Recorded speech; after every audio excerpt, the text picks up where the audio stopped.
With Annabelle Comes Home now out in theaters, there are 7 films in the Conjuring universe, so let's rank these movies from worst to best.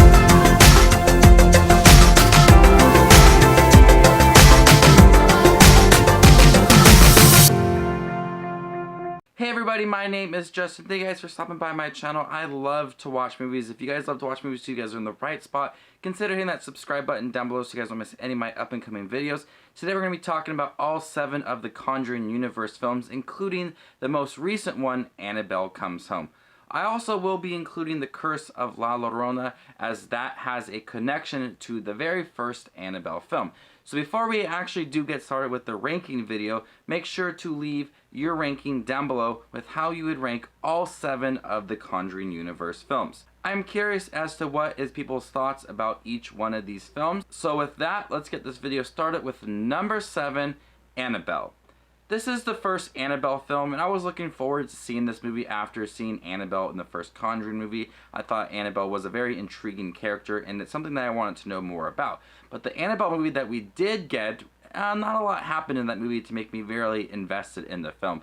A lot of the same things happen over and over again. It's people being dragged around, there is, some scares in some hallways, and it's a typical average horror film, which had a lot of potential to be a pretty good film.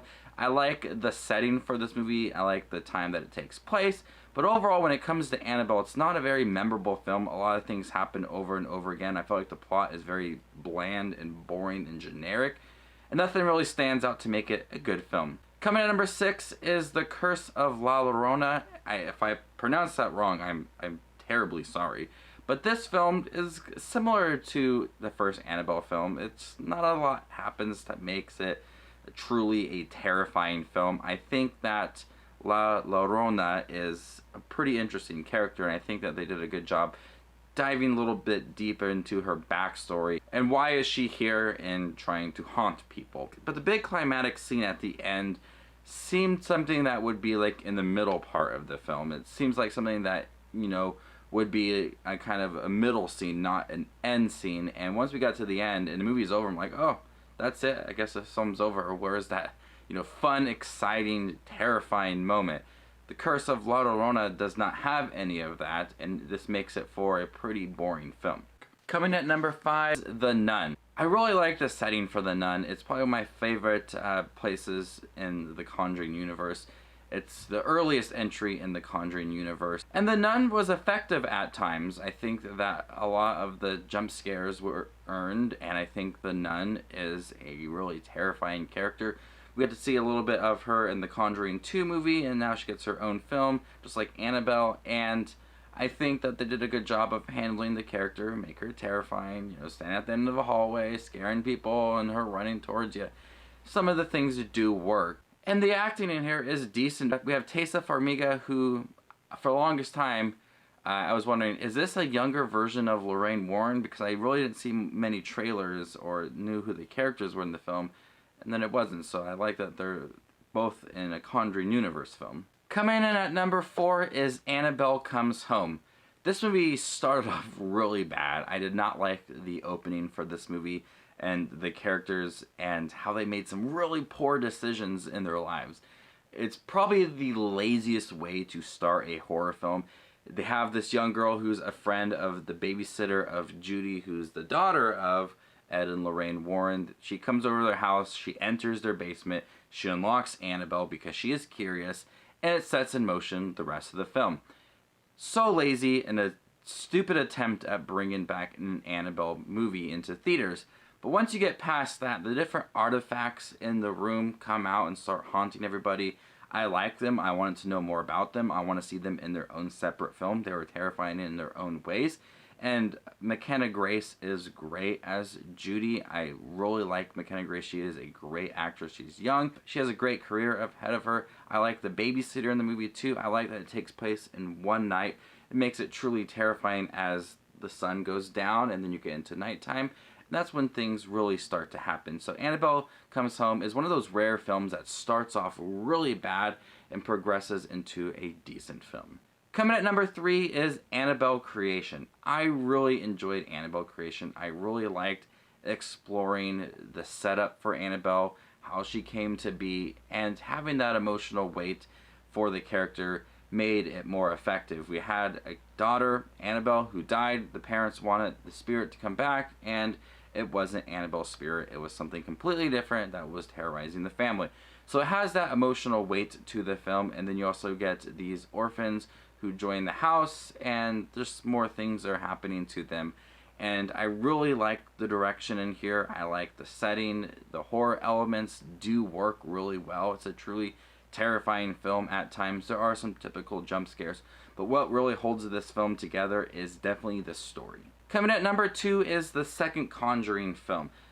I was so excited to see this movie in theaters, and as you can maybe tell by this ranking video, that it's not as good as the first one, but it definitely does work much like the first one did. Ed and Lorraine Warren are two characters that if I was ever experiencing, like the people in this movie were experiencing, I would call Ed and Lorraine Warren. They just feel so safe.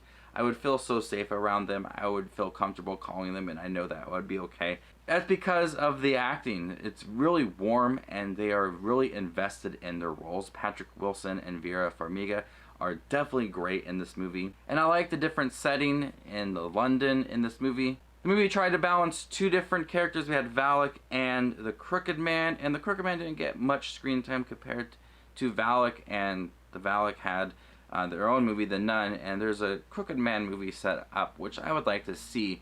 But whenever there was a Crooked Man, I felt like something was missing. I felt like there was a certain piece or element to that character that was missing for making me think, wow, this is a really iconic, scary Conjuring character.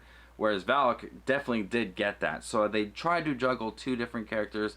One worked, one didn't work. And coming at number 1 is the first Conjuring film. The first Conjuring film, everybody was excited to see it. It was that movie that everybody wanted to see. When you have a movie like that and everybody's just talking about it, you have to go see it. I remember in 2008 or 2009, I think it's 2009, when Paranormal Activity came out. I was in high school and everybody was talking about Paranormal Activity, and I couldn't wait to go see it. Same for the Conjuring movie. This is a terrifying film. James Wan is a master of building suspense, having truly earned jump scares, and having this family makes it seem, relatable and realistic.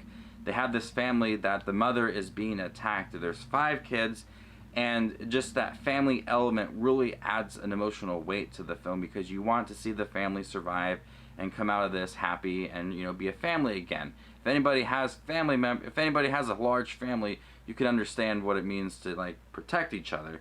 And I really liked utilizing that family dynamic in this film to bring in those emotional moments. Ed and Lorraine Warren, the introduction of them were great. I really liked them in this movie. I really like the direction from James Wan. It's scary at times. It's occasionally funny from the characters. But this is a very suspenseful film that has a great build-up to a very, very effective ending. So there you guys have it. All 7 of the Conjuring movies ranked worst to best. How would you rank these movies in this universe? Let me know in the comment section down below. Stay tuned for more movie reviews coming your way. My name is Just Watch Movies, and you guys stay classy, YouTube.